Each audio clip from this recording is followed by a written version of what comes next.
শুভেচ্ছা সহ আমন্ত্রণ প্রত্যেকে এটিএন সংলাপে আপনাদের সাথে আছি আমি আমিনুল মজলিস। দর্শক, আপনারা জানেন সমসাময়িক ও জনগুরুত্বপূর্ণ বিভিন্ন বিষয় নিয়ে আমাদের আলোচনা অনুষ্ঠান। আমাদের আজকের আলোচ্য বিষয় শাপলার হত্যাকাণ্ড কেন কিভাবে। এ বিষয়ে আলাপ করবার জন্য স্টুডিওতে রয়েছেন দুজন সম্মানিত অতিথি। আমাদের সাথে রয়েছেন হেফাজতে ইসলামের নায়েবে আমির মাওলানা আহমেদ আলী কাশেমি, রয়েছেন সুপ্রিম কোর্টের আইনজীবী ব্যারিস্টার এম সারওয়ার হোসেন। এছাড়া অনলাইনে আমাদের সাথে যুক্ত আছেন বাংলাদেশ পুলিশের সাবেক ডিআইজি জনাব খান সাইদ হাসান। আপনাদের তিনজনকে অনুষ্ঠানে স্বাগত। প্রিয় দর্শক, আপনারা যারা অনুষ্ঠান দেখছেন, আশা করছি পুরো অনুষ্ঠান জুড়েই আপনাদেরকে সাথে পাবো। আপনাদের জ্ঞাতার্থে জানিয়ে রাখি, অনুষ্ঠানটি সরাসরি ফেসবুকে সম্প্রচারিত হচ্ছে। সেক্ষেত্রে facebook.com/ATN বাংলা অনলাইন এই লিঙ্কে ক্লিক করলে আপনারা অনুষ্ঠানটি দেখতে পাবেন। কথা না বাড়িয়ে আমরা চলে যাব মূল আলোচনায়। প্রথমেই মাওলানা আহমেদ আলী কাশেমি, আপনাকে দিয়ে আলোচনা শুরু করছি। আমাদের যে আজকের আলোচ্য বিষয়, আজ 5 মে 2013 সালের এই দিনে যে নির্মম হত্যাকাণ্ড ঘটেছিল, নানা ঘটনা রয়েছে, আপনারা কাছ থেকে বিষয়গুলো দেখেছেন। সার্বিকভাবে আমাদের যে আজকের আলোচ্য বিষয় শাপলার হত্যাকাণ্ড কেন কিভাবে, প্রথমে আমরা যদি ঠিক সেই বিষয়টি জানতে চাই, সেই দিনের ঘটনাটি কিভাবে প্রেক্ষাপটটি শুরু হলো এবং ঘটনাটি যদি শুরু করেন। বিসমিল্লাহির রহমানির রহিম।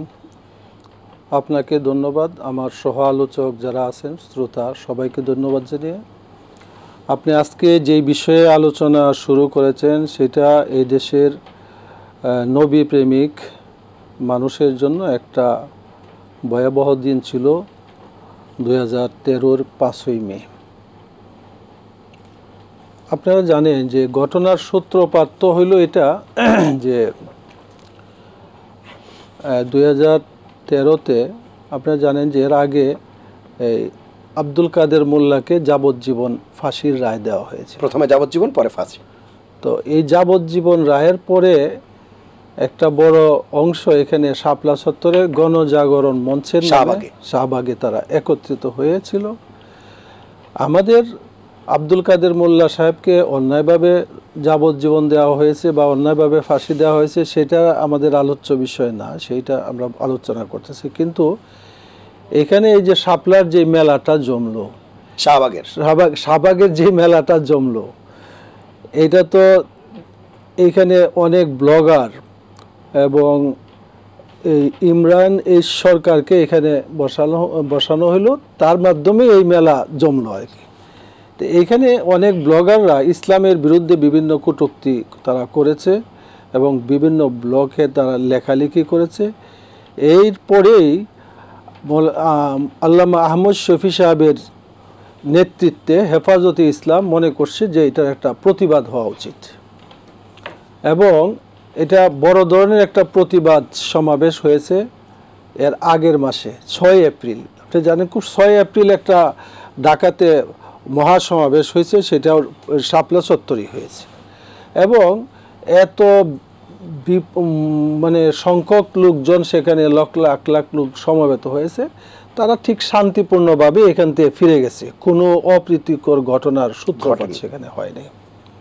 তো ওইখান থেকে একটা আলটিমেটাম দেওয়া হয়েছিল যে এইগুলার যদি বিচার না হয় এবং এই ব্লগারদেরকে গ্রেপ্তার করা না হয়, তখন যেহেতু এটা ইমান আকিদা রক্ষার একটা সংগঠন, আমরা আগামী 1 মাস পরে আবার ঢাকা অবরোধের ডাক দেওয়া হয়, জানেন। তো ঢাকা এই 5ই মে কিন্তু ছিল মূলত ঢাকা অবরোধ। ঢাকা অবরোধ আমরা 5টা পয়েন্টে কিন্তু ছিলাম ঢাকাতে। আচ্ছা, এবং মূলত এই দিন ঢাকা এবং সারা দেশ ঢাকার থেকে কিন্তু বিচ্ছিন্ন ছিল পর্যায়ে সম্পূর্ণ। এখন সরকার, দলীয় পুলিশ, ছাত্রলীগ, যুবলীগ, আওয়ামী লীগ, এরা আমাদের বিভিন্ন জায়গায় নেতাকর্মীদের উপরে আক্রমণ শুরু করছে। আপনি জানেন যে যারা ওই সময় মিডিয়া কর্মী ছিল, এদের জানা কথা যে সব জায়গায় বিক্ষিপ্তভাবে তার মারামারি হয়েছে। তো তারপরে ওইখান থেকে একটা ঘোষণা হইল যে আমরা 5 পয়েন্ট থেকে সবাই শাপলায় ছুটে আসো। আচ্ছা, শাপলায় সমাবেশ হবে। তো সবাই সেই শাপলার দিকে রওনা দিছে। কোনো যানবাহন ছিল না, এই মনে করেন গাবতলীর থেকে হেঁটে, এদিক দিয়ে উত্তরা আবদুল্লাপুর থেকে হেঁটে, এভাবে বিভিন্ন পয়েন্ট সিটাং থেকে হেঁটে হেঁটে সবাই শাপলা হেঁটে হেঁটে তারা এখানে সমবেত হয়েছে আমিও প্রত্যেক প্রায় পয়েন্টে আগে দেখতে গেছি, ওইখানে বক্তব্য রাখছি।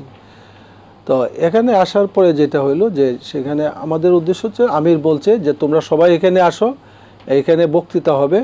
আমাদের এখানে কিন্তু এই দিন যেহেতু পূর্ব থেকে এখানে সমাবেশ হওয়ার কোনো কথা ছিল না, সেজন্য সমাবেশের জন্য যেমনটা প্রস্তুতির প্রয়োজন সেই প্রস্তুতি কিন্তু আমাদের ছিল না।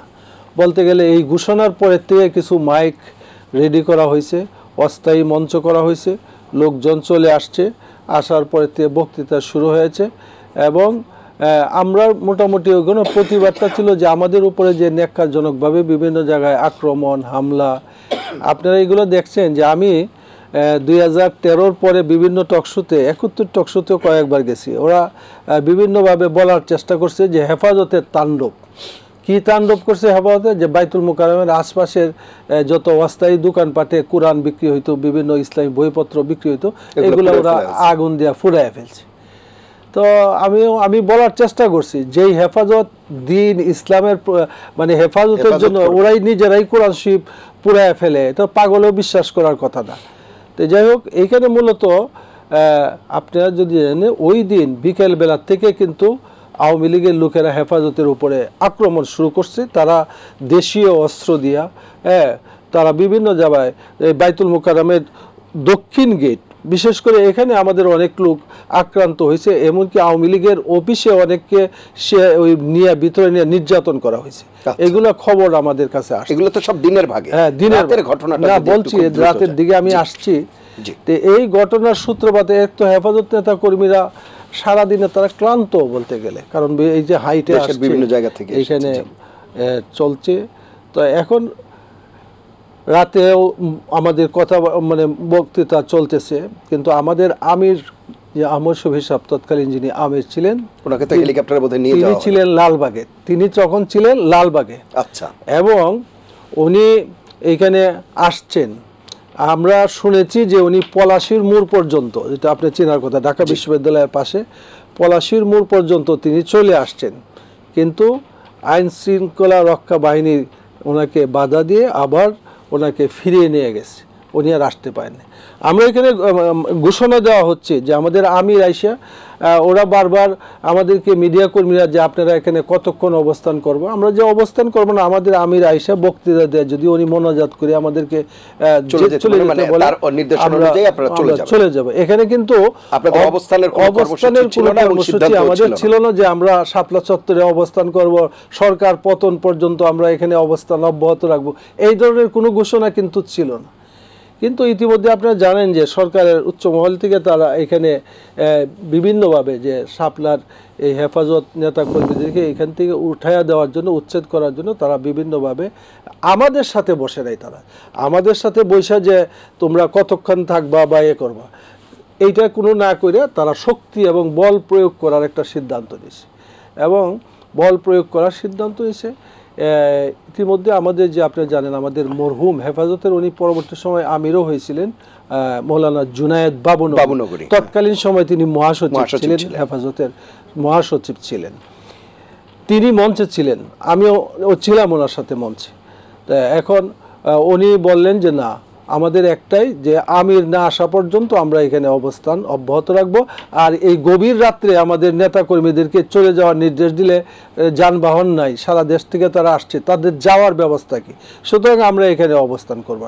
আমরা কখন জানতে পারলেন যে আল্লামা শফি সাহেবকে নিয়ে গেছে, সিলেটে নিয়ে যাওয়া হয়েছে? না, সিলেটে নিয়ে যাওয়া হয়নি, সিলেটে না, ওনাকে কিন্তু লালবাগে নিয়ে গেছে ওইসব। আচ্ছা, হ্যাঁ, পরদিন হেলিকপ্টারে, যেটা ওনাকে পরদিন উনি চাইলেন যে যেহেতু এখানে আমার নেতা কর্মীদেরকে হত্যা করা হয়েছে, মারা হয়েছে, তাদের উপরে নির্যাতন করা হয়েছে, আমি এই জায়গায় যাব, কিন্তু ওনাকে যেতে দেওয়া হয় না। আমরা রাতের ঘটনাটা শুনবো, আমি একটু শুনে আসি, এরপরে আমি আসবো, পরবর্তী ঘটনাগুলো আমরা শুনবো। আমরা যাবো আমাদের বাংলাদেশ পুলিশের সাবেক ডিআইজি জনাব খান সাইদ হাসান আছেন আমাদের সঙ্গে। জনাব খান সাইদ হাসান, শুনতে পাচ্ছেন নিশ্চয়ই? আমাদের আজকের যে আলাপ করছি, নিঃসন্দেহে এই আলাপটি তো কোনো অবস্থাতেই খুব সুখকর নয় এবং অনাকাঙ্ক্ষিত অনভিপ্রেত একটি ঘটনা, নিষ্ঠুরতারও চূড়ান্ত বলা যায়, নির্মমতাও আছে। সার্বিকভাবে আপনি পুলিশ বাহিনীর একজন সাবেক সদস্য হিসেবে বিষয়টিকে আসলে কিভাবে দেখছেন বলতে, আমরা যেটি আপনার কাছে জানতে চাইছি যে এই যে জনাব মাহমুদ আহমেদ আলী কাসেমি যেটি বললেন তাদের কর্মসূচি এবং যেই কর্মসূচি পরবর্তীতে অবস্থানে রূপ নিল, বিষয়গুলোকে আসলে নিয়ন্ত্রণ বলি বা সামাল দেয়া বলি, ট্যাকল করা বলি, যেভাবেই বলি, একটা আইনশৃঙ্খলা বাহিনীর সদস্য মানে একজন সদস্য হিসেবে আপনি কিভাবে এই বিষয়গুলোকে আরও মানে ট্যাকল করা যেত, যাতে করে এই যে নির্মমতার খবর আমরা পাচ্ছি বা যেই ধরনের ঘটনা ঘটলো এটিকে কিভাবে এড়ানো যেত বা এগুলা, এই বিষয়গুলো একটু যদি আলাপ করেন। ধন্যবাদ আমি ভাই, এবং আপনার মাধ্যমে আমাদের সম্মানিত দুজন আলোচক এবং মোটামুটি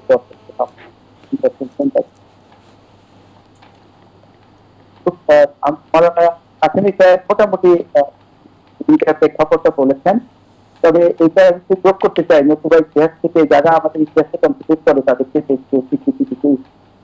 এই তথাকথিত গণজাগরণ মঞ্চ তখন এমন একটা অবস্থায় নিয়েছিল যে বলতে গেলে প্রায় সব ধরনের সকল মিডিয়াগুলো এবং আমাদের দেশের তথাকথিত সমাজের সবাই সাথে একাত্মতা প্রশ্ন করেছেন। বাট আমার দেশ পত্রিকা এবং তার সম্পাদক মাহমুদ, উনি প্রথম তার আমার দেশ পত্রিকায় স্বৈরাচারের কতদিনের সামথিং লাইক এরকম একটা ইয়ে করলেন। তো আমি যতটুকু জানি, যেহেতু তখন আমি ছিলাম ওনার সাথে আমাদের মানে ইয়েতে ছিল, আমি জানতাম তো উনি আমার সাথে পরিচয় ছিল আমার সেই শিক্ষাতে।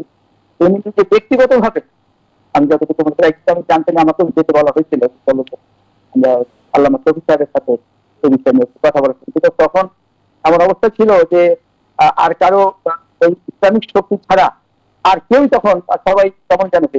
যাই হোক, সেই জন্য আমি অবশ্যই তার প্রতি কৃতজ্ঞ এবং আপনাদের সত্যি আমি জানাই যে এভাবে ইসলামের এই প্রেয়ারের পেছনে এর পেছনে আমার দেশ পত্রিকা এবং যারা মাহমুদুর রহমান সাহেবের একটা সাংঘাতিক কন্ট্রিবিউশন ছিল।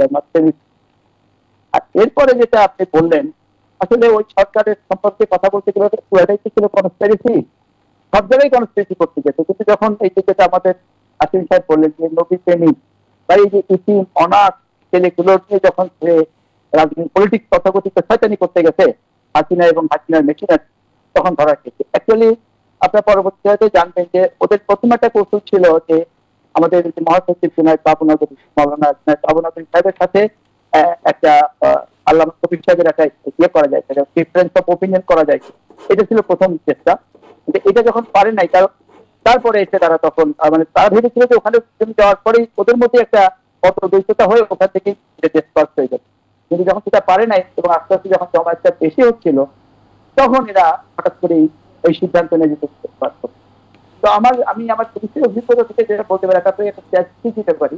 আমি আপনার গত কালকে বা গত পরশু দিন ইনকিলাবের পত্রিকায় এটা ছাপাও হয়েছে যে এইখানে আপনার তিনটা বাহিনী, পুলিশ, র্যাব এবং বিজিবি, এরা প্রায় 7,500-এর মতো সশস্ত্র ব্যক্তিরা এটাতে অংশগ্রহণ করেছিল এবং প্রায় 1.5 লক্ষের অধিক গোলাবর্ষণ হয়। যেখানে আমার বিবেচনাতে একটা বাসি দিয়ে মানে খাওয়া দিলে ছেলেগুলো উঠে চলে যেতে পারতো। ওদের একটা সময় যে আলটিমেটাম দিয়ে কিছু ক্লিয়ার ক্যাশ নিক্ষেপ করলেই এটা চলা যেতে পারতো।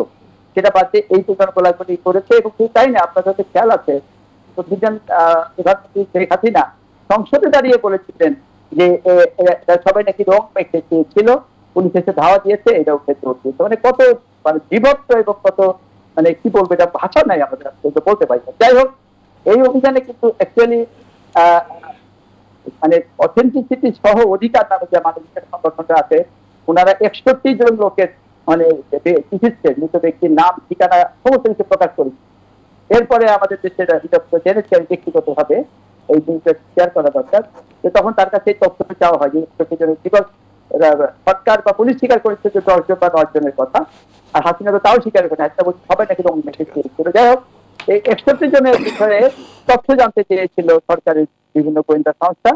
তো এইটা তখন অধিকারের জিনিস অধিকার থেকে দেয়নি, তাদের যে কনস্টিটিউশন ছিল এটাতে বলা হয়েছিল যে এটা নিতে হলে কোর্টের পারমিশন নিয়ে বা কোর্টের অর্ডার নিয়ে নিতে হবে। তো এটা দিয়ে কিন্তু মূলত যে আমাদের আদিলুর রহমান চিকিৎসা হয়েছেন ভদ্রলোক, তারপর তার জন্য তাকে অনেক সাফার করতে হয়েছে, জেল টেলও থাকতে হয়েছে। আমার কথাটা হলো যে এই 5ই মে 2013 সালের যে ঘটনাটা, এটা শুধু জেনোসাইড করলে ভুল হবে মিনু ভাই। এইটা হলো আমাদের বাংলাদেশের যে কালচারটাকে চেঞ্জ করে দিয়েছে। কি চেঞ্জ করেছে? এটা যে ঘটনাটা ঘটিয়েছে এটা একটা জেনোসাইড, এটা ইন্টারন্যাশনাল ওয়ার ক্রাইমের মতো হয়ে গেছে। এটা 25শে মার্চের পরে 1971 সালে 25শে মার্চের পরে এইরকম বিপদ ঘটনা বা বিপত্ত ঘটনা এই সময় যারা ওইখানে যারা বাড়িঘর যাদের আছে মানে যারা বাড়িতে থাকতেন তারা অভিজ্ঞতা তারা শেয়ার করেছেন যে তারা 25শে মার্চ হলো। শুধু তাই না, এটা যেটা আমি বলতে চাচ্ছি যে আমাদের মানে ল এনফোর্সিং এজেন্সি যে মানে লোকগুলো যাদের পুরো কালচারটা চেঞ্জ করছে, তো এই ঘটনার প্রেক্ষিতে যেখানে মানে সংশ্লিষ্ট অফিসারদের সর্বোচ্চ শাস্তি হওয়ার কথা সেখানে কিছুই হয় নাই, বরং কেউ পিপিএম পেয়েছে, কেউ বিপিএম পেয়েছে, কেউ বীর প্রতীক পেয়েছে ইত্যাদি। ওই তখন থেকেই আমাদের মানে লোকদের মধ্যে মানে তাদের মধ্যে এক ধরনের চলে আসতো, মানে কি বলে অ্যামিনিস্টি চলে আসতো যে আমরা যাই কিছু করি না কেন আমাদের আর কিছুই হবে না। এবং 2013 সালে 5ই মের আগের ঘটনা যেটা তখন আওয়ামী লীগ ক্ষমতা ছিল, আর 2005 মে থেকে আপনি 2014 সাল থেকে যদি আপনি দেখবেন রাতারাতি চেঞ্জ হয়েছে, খুন করা, গুম করা, মিথ্যা মামলা দেওয়া, যখন তখন ধরে নিয়েছে এটা করা, এই যে মানে অ্যারোগেন্সি এবং মানে ললেস আইনের তোয়াক্কা না করে যে এই যে এই অপরাধ কর্মগুলো যে ল এনফোর্সিং এজেন্সি সবাই করছে, পুলিশ না অন্যান্য যারা আছে তারা এবং সংস্থা আইনগর আপনারা জানেন এটা তারা করেছে, এই কাজগুলো শুরু হয়ে মানে এরা এনকারেজ হয়েছে ওই ঘটনা থেকে। That is you can say যে 5ই মে 2013 এই data is a milestone of Bangladesh history. আমাদের হিস্ট্রি আমাদের কালচার থেকে বদল হয়েছে। এখন যেটা কথা হলো যে আমি যে কথা আমি ভাই আপনার সবসময় আপনার মাধ্যমে বলার চেষ্টা করি যে ইয়াস এটা গভর্নমেন্টের পলিসি ছিল, ঠিক আছে, শয়তানি ছিল, পলিসি শয়তানি পলিসি ছিল, এডিল পলিসি, কিন্তু এটা তো কোনো না কোনো ব্যক্তি কাজগুলো করেছে বা কোনো না কোনো ব্যক্তির আন্ডার কমান্ডে কাজগুলো হয়েছে। দেশ কর্তৃক থেকে নিতে ট্রাস্ট এবং দেশ মানে তাদের লাইবিলিটি পার্সোনাল লাইবিলিটি ঠিক হয়ে যা যতদিন পর্যন্ত আমরা করতে না পারবো আমাদের এই ঘটনা ঘটতে থাকবে। এবং অসংখ্য ধন্যবাদ। আমি আসবো আবারও জনাব খান সাঈদ হাসান, তখন হয়তো আমি শুনতে চাইবো আপনার কাছে। আপনি তো বলছিলেন যে সরকারের হয়তো নীতি বলি কিংবা আপনার ভাষায় যেটি শয়তানি বলছেন সেই ধরনের ঘটনা যাই থাকুক সরকারের, কিন্তু ব্যক্তিরা যে অপরাধগুলো করেছে সে তাদেরকে আসলে কিভাবে আইনের আওতায় আনা যায়, সেটি অফিসিয়ালি কি করা যায়, দাপ্তরিকভাবে কি করা যায়, আইনের আওতায় কি করা যায়, ফৌজদারি বিধিতে কি কি রয়েছে, সেই সব বিষয়গুলো নিয়ে হয়তো বিস্তারিত আলাপ করা যাবে। আমি একটু শুনে আসি। আমাদের সাথে রয়েছেন barrister M Sarwar Hossain. Barrister M Sarwar Hossain, আপনি একই সাথে আইনজীবী এবং নিরাপত্তা বিশ্লেষকও বটে, সে তো শুধুমাত্র আন্তর্জাতিক না, দেশীয় নিরাপত্তা, আপনি সাবেক সেনাবাহিনীর কর্মকর্তা, সুতরাং এই বিষয়গুলো আপনি জানেন। এই যে ঘটনাগুলোর কথা আমরা বলছি, এখন আমরা নির্বিঘ্নে বিষয়গুলো নিয়ে আলাপ করতে পারছি। আপনি কিভাবে দেখছেন বিষয়টি যে একজন নিরাপত্তার মানুষ হিসেবে যে এই ঘটনাগুলো, অনেকেই বলছে যে 25শে মার্চের রাত্রিকেও হার মানায়, সার্বিকভাবে আপনার বিশ্লেষণ শুনবো। ধন্যবাদ আপনাকে, ধন্যবাদ আজকের সহ-আলোচক। দেখুন, আমি সেনাবাহিনীর চাকরি ছেড়ে যখন ব্রিটেন থেকে ল পড়ে আসলাম, তারপর আমি এই জাতীয়তাবাদী দলের মেম্বারশিপ নিলাম 2010-এ, এবং অ্যাজ এ পার্সন রাজনৈতিক সমস্ত কর্মকাণ্ড ফলো করছিলাম। সো 5ই মের আসার আগে 2009-এর পরে যে বড় ঘটনাগুলো ঘটেছে সেটা একটু আমাদের আলোকপাত করতে হবে। প্রথম কি ঘটনা ঘটলো, যে বিডিআর হত্যাকাণ্ড, বিডিআর কার্নেজের বড় উদ্দেশ্য ছিল সেনাবাহিনীকে ডিমোরালাইজ করা এবং সেনাবাহিনীর মেরুদণ্ড ভেঙে দেওয়া। এইখানে অনেক প্রফেশনাল অফিসার ছিল, এবং এরপরে একটা পাতানো কু অ্যাটেম্পট 2011 সালে সেনাবাহিনীতে এটা খবরে আসছিল। অ্যাকচুয়ালি ওটা পাতানো ছিল, এবং সেখানে আরও প্রায় 28 জন অফিসারকে ভিক্টিমাইজ করা হয়। আচ্ছা। এবং সেই অফিসারদের ভিতরে একজন বাদে বাকি সবার দাড়ি ছিল। ট্রেনটা দেখেন। হ্যাঁ, এরপর হইল শাহবাগ। সো এই সময়ই যেভাবে 2008-এর পাতানো নির্বাচনের মাধ্যমে আওয়ামী লীগ সরকার গঠন করছে, ঠিক এটাই চেয়েছিল ইন্ডিয়ান যে সাউথ ব্লক, অর্থাৎ, এবং তাদের আরও স্পেসিফিক বলে এখানে তাদের এজেন্ডাই ছিল যে বাংলাদেশে যদি আওয়ামী লীগ না থাকে তাহলে একটা ইসলামপন্থী একটা জঙ্গি জাগরণ সৃষ্টি হবে। সেই জঙ্গি জাগরণ যাতে সৃষ্টি না হতে পারে, এবং আওয়ামী লীগকে ক্ষমতায় রাখতে হলে দুইটা জায়গা হিট করার কথা ছিল। একটা হলো সেনাবাহিনীর প্রফেশনালিজম, আর একটা হলো জুডিশিয়ারি। একে উইক করতে হবে। সো ওই যে বিডিআর হত্যাকাণ্ড এবং এই পাতানো কু, এরপর কিন্তু সেনাবাহিনী একদম যেভাবে তারা চালাতে চেয়েছে সেইভাবে চালাছে। এর মাধ্যমে আমরা তো দেখলাম যে সেনাবাহিনী নির্বাচনের ব্যাপারে অন্তত 14 এবং 18 এবং 24-এ কোনো ভূমিকা রাখতে পারে না গণতন্ত্রের পক্ষে। সো কেউ কথা বলতে পারতো না, এটা ফ্যাক্ট ছিল। অর্থাৎ বাংলাদেশের সেনাবাহিনী কে হবে, এখানে বিডিআর প্রধান কে হবে, এখানে আইজিপি কে হবে, এখানে ভালো পদে কে যাবে, সব এরা ডিকটেট করতো। এবং এইটা তো বই লেখে, এই যে এখন বর্তমানের যে পররাষ্ট্র উপদেষ্টা আছে উনি বই লেখে এটা বলেছেন যে তারা প্রত্যেকটা নিয়োগে হস্তক্ষেপ করতো। সো তারা এটাকে কমপ্লিটটা অঙ্গরাজ্য বানিয়ে ফেলছিল। সেইখান থেকে তারা এটা তাদের তথাকথিত যে সংস্কৃতি মানে স্মার্টনেস, সেইখান থেকে হলো এই এই এই যে শাহবাগ ইয়া। এবং শাহবাগে কী হয়েছে আপনারা জানেন যে সব খাবার 5 তারকা হোটেল থেকে যেত এবং সেখানে অনেক অনৈতিক এবং অসামাজিক কাজকর্ম ঘটেছে। পার্শ্ববর্তী যে আপনার সরোয়ারদী উদ্যান, সেখানে অনেক কিছু পাওয়া গেছে। আমি বললাম না, লজ্জা লাগে সেটা বলতে, কী কী পাওয়া গেছে। সেইটার এসে যখন এই এই শাপলা চত্বরে যখন গণজামায়াত শুরু করলো, তারা 5 পয়েন্টে সঠিক বলেছেন।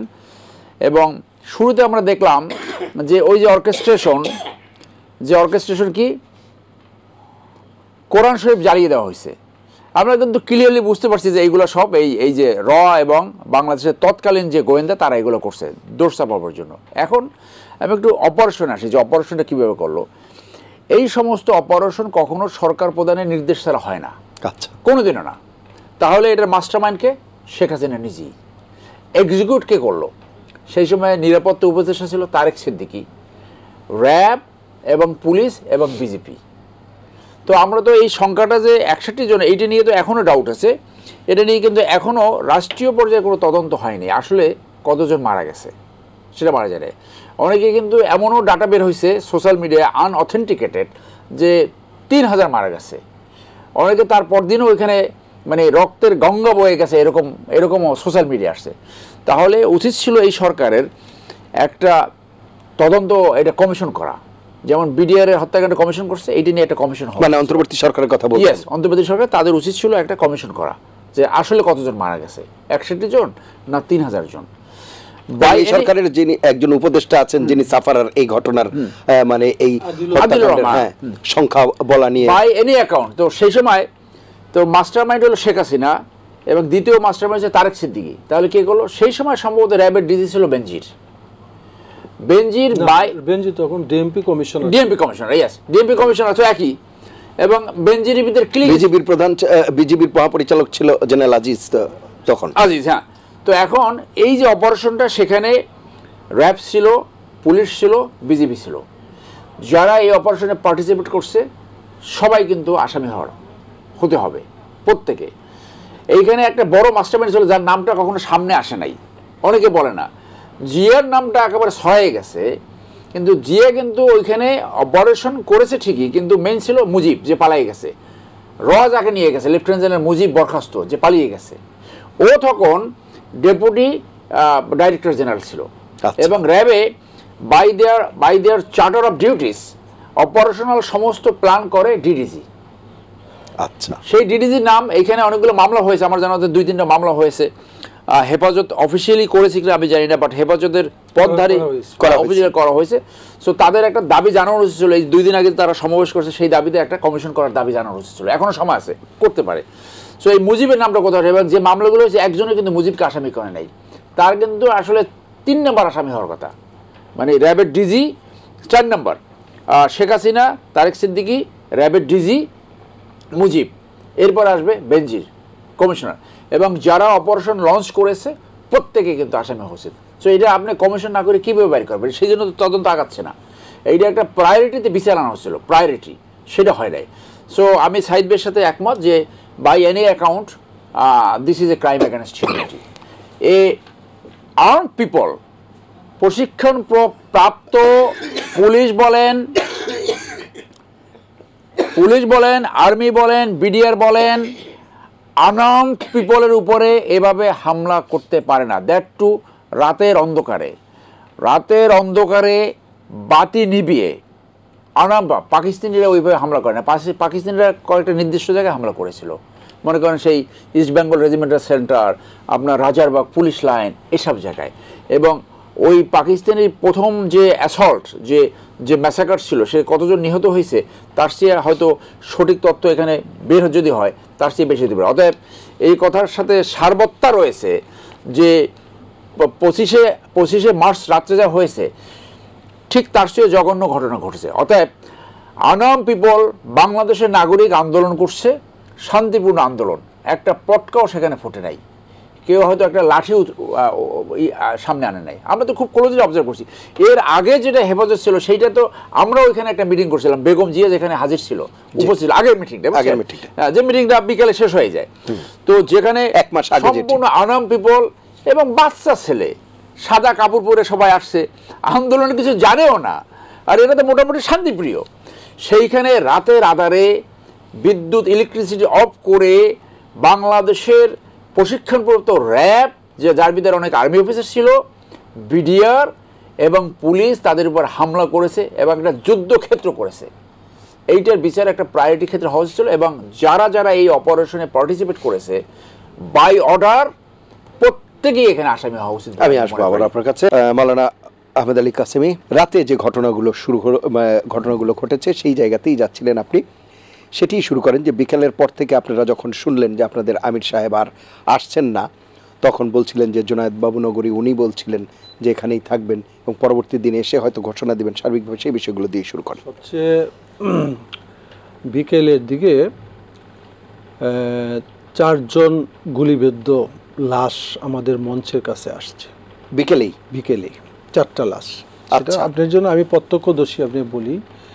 সর্বপ্রথম যে লাশটা আসলো এটা ছিল একটা ছাত্র মালিবাগ মাদ্রাসার, আচ্ছা, নাম ছিল আনোয়ার শাহ।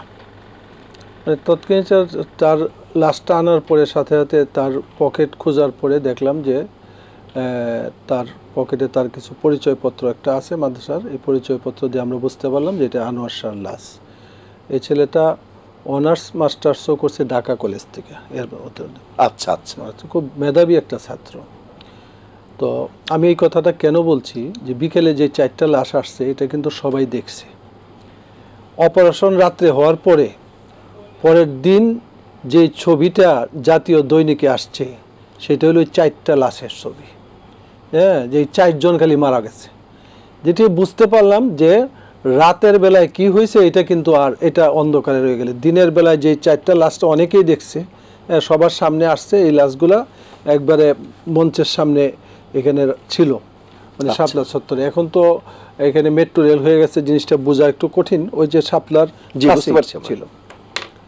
তো আমি যে রাতে ছিলাম 12টার পরে, ঠিক 12টার পরে একটা সাংবাদিক, আমাদের তো অনেক সাংবাদিক বন্ধুর সাথে একটু পরিচয় আছে, তারা খুব আইসে আমাকে ডাক দিয়ে বললেন যে কাশিম ভাই আপনারা কি করছেন, এ তো আপনাদের ব্যাপারে যেই মিটিং হয়েছে আমি গোপনভাবে সংবাদ পাইছি যে আপনাদের উপরে অ্যাকশনে যাবে সরকার। আমি আমাদের মহাসচিবকে অবগত করালাম ব্যাপারটা। আচ্ছা, তিনি বললেন যে এই মুহূর্তে আমরা তো এখান থেকে সরে যাওয়ার মতো না। আমরা নেতৃবৃন্দ এই সময় যারা ছিলাম, আমরা যদি তাদেরকে ফেলে চলে যাই তাহলে আমাদের ডাকে যারা আসলো তারা কি বলবে যে আমরা তো যা হওয়ার এখানে হবে আর কি। উনি যা বললেন আমরাও সেখানে ছিলাম।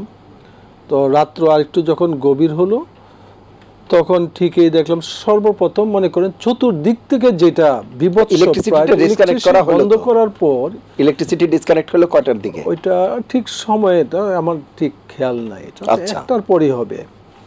তো বন্ধ হওয়ার পরে যে এলো শুধু খালি সাউন্ড গ্রেনেডের আওয়াজ শুনতে পেলাম, মানে এত বিকট আওয়াজ যে কানের মধ্যে শুধু আওয়াজ, মানে এখানে মানুষকে তারা আতঙ্কিত করে ফেলছে সবাইকে। তো মানুষ তো সাপ দেখলে মানুষ দৌড়ায়, স্বাভাবিকভাবে মানুষ এই দিক থেকে ওই দিক ছোটাছুটি, চতুর্দিক থেকে এভাবে ছোটাছুটি শুরু হয়েছে মানুষের মধ্যে। এক পর্যায়ে আমাদের মঞ্চ তো বললাম না, ওই দিন আমাদের সেইভাবে মঞ্চ ছিল না, কারণ আগের থেকে প্রস্তুতি ছিল না মঞ্চের। তো এইখানে মানুষ আইসা হয়ে এক পর্যায়ে ওই টাকের থেকে আমরাই পড়িয়ে গেছি সবাই। জুনায়েদ বাবুনগরী সাহেব একদিকে চলে গেছে, আমার যেটা একেবারে ওই সময়কার খুব খেয়াল আছে সেটা হলো যে সোনালী ব্যাংকের যে গলিটা আছে, জি, সোনালী ব্যাংকের এই গলিতে আমরা ওই বিল্ডিংয়ে আমরা পরে ওইখানে সবার ধাক্কাধাক্কিতে চলে গেছি। কারো পায়ে জুতা নেই, কারো মাথায় টুপিও নেই, আমার নিজেরই ছিল না জুতা টুপি, কোনোটাই ছিল না। এই অবস্থায় এক জায়গায় আমরা কানে আঙ্গুল দিয়া বৈশা রয়েছি। তো এই যে অবস্থায় যা হয়েছে, কিন্তু যারা যে বিল্ডিংয়ে যেভাবে যতটুকু আশ্রয় নিতে পারছে এরা কিন্তু ফজর পর্যন্ত আর কিছু বুঝতে পারেনি, এরা এখানেই ছিল। আচ্ছা, হ্যাঁ, কারণ আমরাও আর কিন্তু এইগুলা কিছুই দেখিনি যে কি হয়ে গেল এখানে। তো এই গুলির আওয়াজ, তারপর আপনি দেখছেন যে ওদিন পরের দিনের পত্রিকায় যুগান্তরে আসছে যে কয়েক লক্ষাধিক গুলি ছোড়া হয়েছে এখানে। তো যুগান্তর তৎকালীন যুগান্তরের রিপোর্ট আছে, আমি এখন সঠিক সংখ্যাটা না, তো 2 লক্ষর উপরে গুলির এবং সাউন্ড গ্রেনেড, মানে বিভিন্নভাবে এইগুলোর পরে ফজরের আজান হয়ে যাওয়ার পরে, যখন আজান হয়ে গেছে তখন দেখলাম যে ওই বিভিন্ন বাহিনীর, 3 বাহিনীর লোকজন যারা ছিল ওরা কিছু যারা বিভিন্নভাবে আটকা পড়ছে। এই আতঙ্কিত অবস্থা তো দিক বিদিক ছুটে অনেকে গেছে, কে কোন দিয়ে গেছে এটা বলা যাচ্ছে না। তা আমরা যারা ছিলাম, আমরা নিজের কথাটা বলছি যে আমরা এরপরেও ওইখানে পুলিশ আইসা বললো যে আপনারা বাইরে হন এখান থেকে, এবং 2 দিকে আমরা যেটা দেখছি যে 2 দিকে পুলিশ এবং বিজিবি ওদের সারিবদ্ধভাবে মধ্যে একটা রাস্তা করে দিচ্ছে, এই দিক দিয়ে আপনারা যাবেন, আমাদেরকে একদিকে। তখন আমরা এদিকে যাচ্ছিলাম, আমি তো বুঝতে, যেহেতু ঢাকা শহর ভালোভাবে চিনি, আমি তো বুঝতে যে আমি যাচ্ছি ঠিক বাংলাদেশ ব্যাংকের সামনে দিয়ে কমলাপুরের দিকে যেই রুটটা, এই রুট কিন্তু অন্য দিকে যাওয়ার কোনো সুযোগ নেই, ওই রুটেই যেতে পারে। যে আমার বাসা হইলো হাজারীবাগ, আমি তো আসলে এই দিকে আসবো, মানে বাংলা কি জানি দৈনিক বাংলার মোড়ের দিকে আসবো, কিন্তু এই দিকে তো আসতে পারিনি। তো ওই দিকে এইভাবে গেল। তো রাতের যে ঘটনা, এইটা কি হয়েছে এইটা কিন্তু দেখা যায়নি। আর আমরা বাইরের সময় এখানে কিন্তু কিছু দেখার মতো অবস্থা আমাদের ছিল, যে দিক দিয়ে ওরা রাস্তা করে দিছে সেদিক দিয়ে আমরা। পরবর্তীতে কারো কাছে কোনো বর্ণনা শুনেছেন কিনা সেটা একটি বিষয়। বর্ণনা তো আরেকটি বিষয় হচ্ছে যে এই যে আমরা যে মৃতের সংখ্যার কথা বলছি, সেই জায়গায় আপনাদের সংগঠনের পক্ষ থেকে মানে কোনো সার্ভে করা সম্ভব হয়েছে কিনা, কিংবা মানে মোটামুটি একটি সংখ্যা দাঁড় করানো সম্ভব হয়েছে কিনা? তৎকালীন সময়টা যেটা আমাদের মনে করেন, আহমদ শফি সাহেব তো পরের দিন ওনাকে হেলিকপ্টারে করে ওনাকে ডাইরেক্ট পাঠিয়ে দিলেন, কিন্তু জুনায়েদ বাবনগরী উনি খুব অসুস্থ, উনি রাজধানীর লালমাটিয়ার একটা হাসপাতালে উনি চিকিৎসা নিচ্ছেন। হ্যাঁ, আমি তখন লালমাটিয়া মাদ্রাসার আমি সিনিয়র শিক্ষক এখানে, আমিও সকালে ওইখানে গেলাম, সাক্ষাৎ হইল, কথা বললাম। তো আমরা ওনার ব্যাপারটা পরবর্তী সময় জানলে যে বাবনগরী সাহেবকে গ্রেফতার করা হয়েছে এবং ওনাকে রিমান্ডে অনেক নির্যাতন করা হয়েছে। এর ব্যাপার হলো যে অপরাধ করলো পুলিশ, রাষ্ট্র আমাদের বিরুদ্ধে অ্যাকশন নিল। কেমন অ্যাকশন? নিরহ লোকদের উপরে। এরা তো এখানে কালকে গদি দখল করার মতো কোনো আন্দোলন না, এটা যে আমাদের পুলিশ ভাই যিনি কথা বললেন, তাই না, খান সাইদ হাসান সাহেব, উনি যে বললেন যে বল প্রয়োগ, কতটুকু বল প্রয়োগ আমাদের উপরে করার প্রয়োজন ছিল এখানে। সারা দিন যদি পরের দিন আমরা সারা দিনও এখানে অবস্থান করতাম, সরকারের বিরুদ্ধে স্লোগান দিতাম, এটা তো আমাদের অধিকার, সভা সমাবেশ করার এটা সাংবিধানিক একটা অধিকার আমাদের ছিল, সেই অধিকারও তো আমরা পালন করতে পারলাম। আমাদেরকে এত বল প্রয়োগ করার কি প্রয়োজন ছিল? যে সবচেয়ে বড় কথা হলো যে নিরহ মানুষের উপরে এত গুলি বর্ষণ করা, তাদেরকে এত আতঙ্কিত করা, হ্যাঁ, এটার তো কোনো প্রয়োজন ছিল। এবং কোনো নির্দেশনা দেওয়া হয়নি যে তোমরা এখান থেকে চলে যাও, মানে আপনাদের সাথে কোনো আলাপ করা হয় কোনো প্রকার। এই যে একটা অবস্থাতে তারা করলো, পরে করলোটা কি, যে উল্টো পরের দিন আমাদের মনে করেন, এর পরের দিন 6 তারিখের কথা, 6 তারিখ মনে করেন কিছু বিক্ষোভ হয়েছে সারা দেশে, বিশেষ করে নারায়ণগঞ্জে হয়েছে। এখানে প্রায় 34 জনের মানুষ সারা দেশে এইভাবে বিক্ষোভের মধ্যে পরের দিন, এইটা শাপলার বাহিরে 34 জন মারা গেছে, এটা কিন্তু একটা হিসাব আছে। পরের দিন বিক্ষোভে বিভিন্ন জায়গায় আপনি দেখেন, আজকেও অনেক দৈনিকে এইগুলার আসছে 34 জনের মতো। আর এখানে করলো কি, আমরা যারা মোটামুটিভাবে নেতৃত্ব পর্যায়ে যারা ছিল সবাইকে বাড়ি ছাড়া করছে তারা বিভিন্ন মামলা দিয়ে। ইতিমধ্যে 60-65টা মামলা তারা দিয়ে দিছে, দিয়া উল্টা অন্যায় করলো সরকার, আমাদের উপরে জুলুম করলো সরকার, আমাদের উপরে হামলা করলো সরকার, এবং আমাদের উপরে মামলা দিয়া বাকি গ্রেফতার শুরু করলো। 5 তারিখে রাতে কোনো মানুষ মারা যায় নাই, এই কথা কিন্তু বলছে সরকারে, এবং বলছে যে এখানে রং মেখে তারা শুয়েছিল, পুলিশের লাঠির বাড়ি খেয়ে দৌড় দিছে লাশ। এই তো জাতীয় সংসদে বলছে, এটার ভিডিও আছে, অডিও আছে, কথা এগুলো তো আছে। সরকার তো স্বীকার করে না যেখানে আমাদের উপর নির্যাতন হয়েছে। আচ্ছা, আমাদের কাছে এরকম তথ্য আছে আইন শৃঙ্খলা বাহিনীর পক্ষ থেকে কেউ কেউ এটি জানবার চেষ্টা করেছে, সেটির অবশ্যই একটি উদ্দেশ্য আছে সুনির্দিষ্ট। যদি সেটি জানতে পারে তাহলে যে কোন কোন ফ্যামিলির থেকে কারা কারা সেই বিক্ষোভে অংশ নিয়েছে সেটি অন্তত সেটা একটা মানে জানেন যে ওই সময়কার যারা এখানে সাপ্লাই মারা গেছে লাশ যদিও তারা কেউ পাইছে, কিন্তু তাদেরকে 2 ঘন্টা সময় দেওয়া হয়েছে যে এই 2 ঘন্টার ভিতরে লাশ দাফন করবা, আর কাউকে জানাজার জন্য জানাজানি করা যাবে না, তোমাদের ফ্যামিলির যেই কয়জন আছো তোমরা মিলে জানাজা পড়ে তাকে দাফন করবা, এর বেশি। এবং এখানে কিভাবে মারা গেছে এই কোনো কিছু বলা যাবে না। এই তো ছিল তাদের মানে মানে সবচেয়ে আওয়ামী লীগ সরকারের সফলতা হলো এটা যে এত বড় একটা হত্যাকাণ্ডকে তারা হজম করে ফেলছে এবং চালায়া দিছে যে এটা কোনো কিছুই নয়, মানে এরা পারছে এটা করতে পারছে। যে অনেক ধন্যবাদ। আমরা ডিএজি খান সাইদ হাসান আপনার কাছে শুনবো যে বিষয়গুলো আপনি আলাপ করছিলেন, বিচারের প্রক্রিয়া নিয়ে বলছিলেন, ব্যারিস্টার সারওয়ার সাহেব অবশ্য বলছিলেন যে একটি কমিশন, স্বাধীন কমিশন করা যায় কিনা, কিংবা আমরা তো দেখছি অন্তর্বর্তীকালীন এই সরকার নানা মানে বিভিন্ন কমিশন করেছে। আজকেও আমরা যখন কথা বলছি তখন স্বাস্থ্য কমিশন তাদের রিপোর্ট জমা দিয়েছে।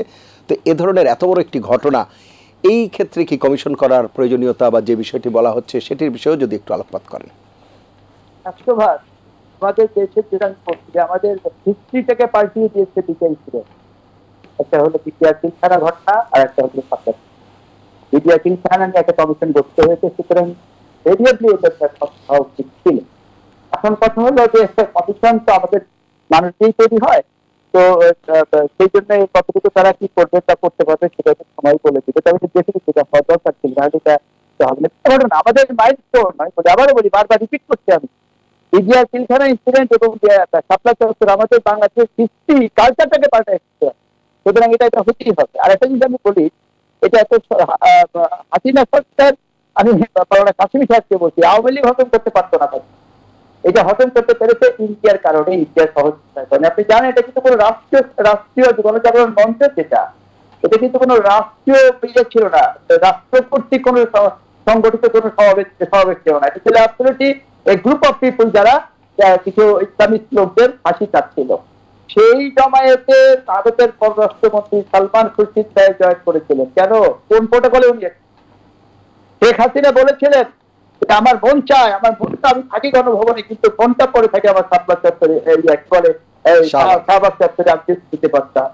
আমাদের তথাকথিত অগ্নিকান্ডা, যার বুকটাই ছিল একটা ডাস্টবিন, একটা দুর্গন্ধ, ভালো কথা আমি তার বুক থেকে শুনি নাই, মুখ থেকে দুর্গন্ধই বেরোতো। সেই মহিলা এটাকে ইয়ে করেছিলেন, নেম করেছিলেন যে তাকে তৃতীয় স্বাধীনতা, আমাদের 71 সালের স্বাধীনতার সাথে তুলনা করেছেন। তো এই ছিল ওদের কীর্তিকা। এটা বললাম তো বলতে গেলে নির্বাচন খারাপ হয়, আমার মাঝে মাঝে যেটা অশ্লীল কথাবার্তা বেড়ে আসছে, পুলিশের লোকটা আমি বের হয়ে যায় থাকে যাই না। কারণ আমি যেটা বলতে চাচ্ছি, আমরা আজকে যে আলোচনা করছি সম্মানিত দর্শক শ্রোতাদের বিরোধে করছি, গত 4 তারিখে গতকালকে একটা ক্লাব নিউজ করেছে আমাদের সিনিয়র সাংবাদিক শাখাওয়াত হোসেন, আমি যতটুকু জানি এবং উনি এই ঘটনাটা মানে চাক্ষুষ করে একটা রিপোর্ট করেছেন, তারই ধারাবাহিকতায় উনি গতকালকে রিপোর্ট করেছেন। এর মধ্যে আমার জানা মতে তথ্যটা সবগুলি নির্ভরযোগ্য। আমি সেখান থেকে কিছু তথ্য আপনাদেরকে একটু নিতে একটু সংখ্যা করেছেন 61 জন, তো সেটিও তো অধিকারী এটা বলেছি। আর এছাড়া বিভিন্ন মানে সূত্র থেকে যেটা আমাদের মৌলানা কাসিমি সাহেব বললেন, অমুক জায়গায় 34 জন, অমুক জায়গায় অমুক তাতে করে বিভিন্ন সূত্র থেকে জানা গেছে প্রায় 300-র মতো ডেড বডি ডিসপোজাল হচ্ছে। উনি রিপোর্টে লিখেছেন, পুলিশের যেটা স্পেশাল রিপোর্ট দেয় গোয়েন্দা রিপোর্ট, সেই গোয়েন্দা রিপোর্টে আজকে 91 জন নিহতের কথা উল্লেখ করা। আর ওই বাচ্চাতে যে আন্দোলনে মফিজুল ইসলাম মানে অস্বাভাবিক ভাবে যে তাদের 367টা লাশ তারা দাফন করেছিল দেওয়ারির সাথে, যেটা আগে কিছু কখনোই হয় না। হ্যাঁ, আর এই লাশগুলো তারা দায়িত্ব যেটা আমাদের সরকার বললেন তখন লেফটেন্যান্ট কর্নেল ছিল জিয়া, যে জিয়া পরবর্তীতে অলমোস্ট তার একটু দিকে প্যারালেল পাওয়ারফুল হয়ে গেছিল।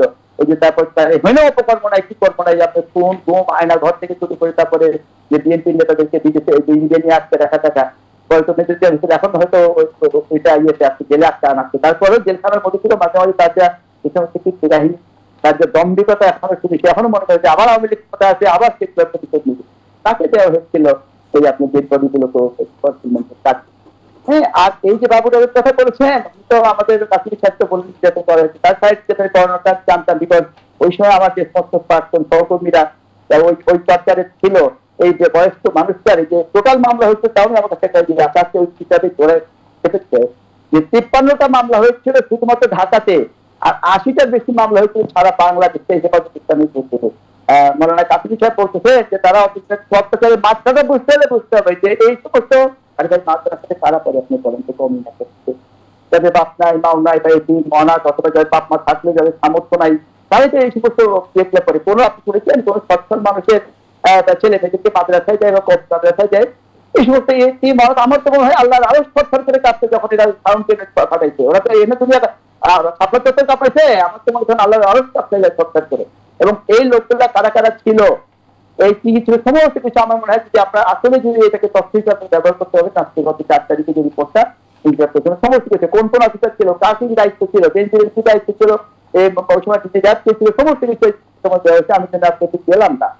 আর যেটা বললেন তখন ইমরান লাঠি দুটি, ইমরানের ভালো নাম বেড়ে কি ছিল, ইমরান এই সরকার, তার সাথে বোধ হয় আমাদের তথাকথিত পটেনশিয়াল শিক্ষা মন্ত্রী, যে আমাদের শিক্ষা ব্যবস্থাকে ধ্বংসের কারিগর হিসেবে আমরা যাদেরকে মনে করি, তার মধ্যে মেয়েরও বিয়ে দিয়েছিল এত উৎসাহিত অনুপ্রাণিত, যদিও বিয়েতে থেকে নাই, সমস্ত বদমাইশদের বিয়েতে টেকার কথাও না। ইমরান আর লাঠি এই দুই জুটিতে তখন যা বলতো তাই হতো। আমার মনে আছে, আমার তখন তো আমার এক কলিগ এই অফিস থেকে যাচ্ছে, অফিস থেকে শেষ করে বিকাল 4টার দিকে যাচ্ছে, হঠাৎ করে অ্যানাউন্সমেন্ট হলো যে গণজাগরণ মঞ্চ থেকে ইমরান লাঠি ডাক দিয়েছে 2 মিনিট ছিল বলা, যে যেখানে আছে স্ট্যান্ড থাকতে হবে, বলে যে ভাই I had to lift my car, এবং তাকে আমাকে দাঁড়ায় থেকে 2 মিনিট পালন করে তারপর গাড়ি থেকে যেতে হয়েছে। এটা তো একটা সিনারিও, এটা যে এটাকে রাষ্ট্র কর্তৃক যে এটা মানে আপনার জেনোসাইড এবং রাষ্ট্র কর্তৃক হত্যাকাণ্ড, এটা নিয়ে কোন রকম কোন ইয়ে নাই।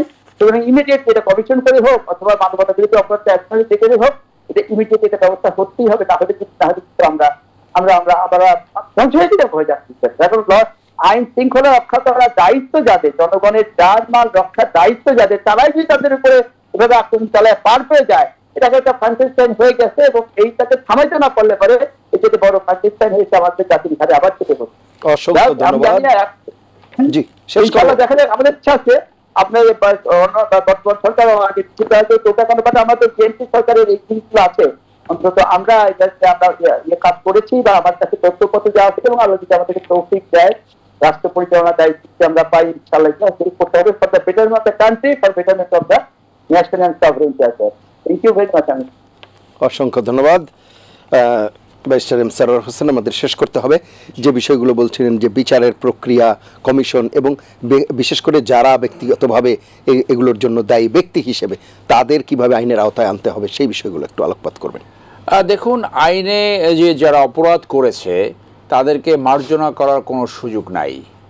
মার্জনা করার একমাত্র উপায় হচ্ছে সুষ্ঠু বিচার করে। তাহলে আমরা যে মানবতা বিরোধী অপরাধগুলো যদি দেখি 2009 থেকে 2024 পর্যন্ত 5ই আগস্ট পর্যন্ত, প্রথম গণহত্যাটা কিন্তু ওই বিডিআর কারণে যে হয়েছে, যে স্বাধীনতা যুদ্ধে আমরা এত অফিসার হারাই নাই। আমিও একজন ভিকটিম হতে পারতাম, আমি তখন সেনাবাহিনীতে কর্মরত।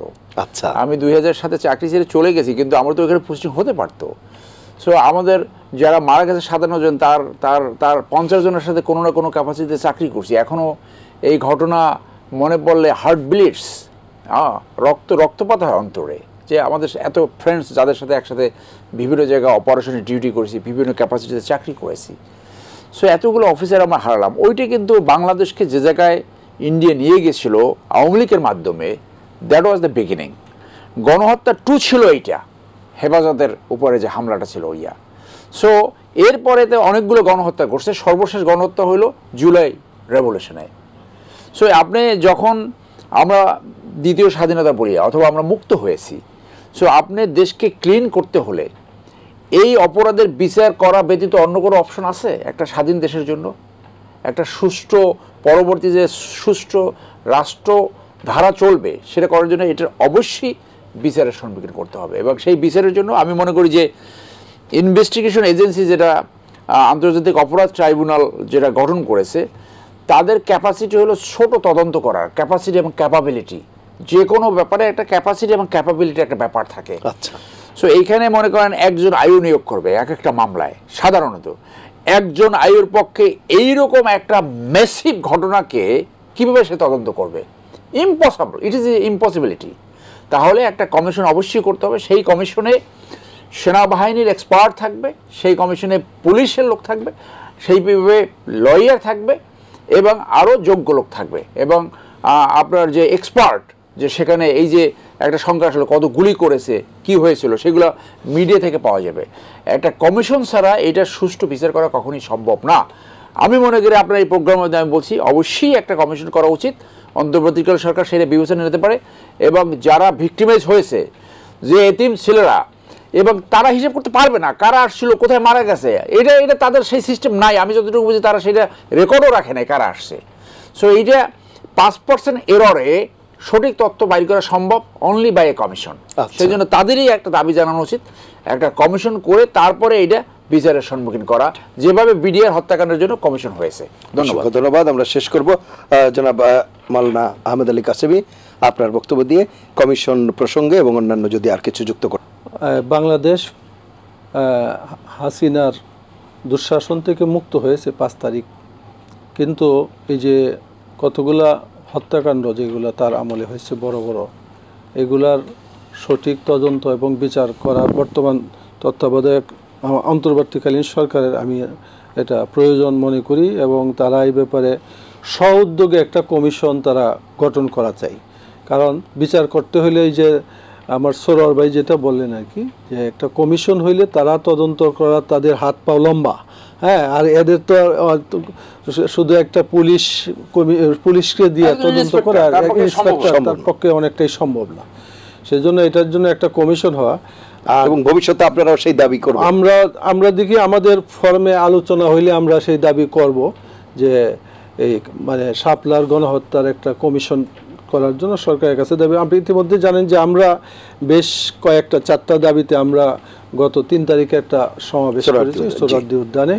সেটার মধ্যে সবচেয়ে বড় ছিল যে মানে আওয়ামী লীগ আমলে সবচেয়ে বেশি মামলা মোকদ্দমা দিয়ে আমাদেরকে মানে কোণঠাসা করা হয়েছে, এবং কোনো একটা মামলাও সত্যের লেশ মাত্র নাই। মানে হত্যাকাণ্ড করলো যারা, নির্যাতন করলো যারা, আমাদেরকে বাড়ি ছাড়া করলো যারা, আমরা দৌড়ের উপরে ছিলাম যাদের কারণে, তারাই উল্টো আমাদেরকে আসামি দিছে, তাই না? আমাদেরকে আসামি দিয়ে তারা মামলায় করে। দেখেন আমাদের অনেক নেতারা দীর্ঘদিন 2 বছর, 2.5 বছর, 3 বছর পর্যন্ত বিনা বিচারে, শুধু এই সমস্ত মামলায় বিনা বিচারে তারা জেল খেটে আসছে। এখন তারা জামিনে আসছে।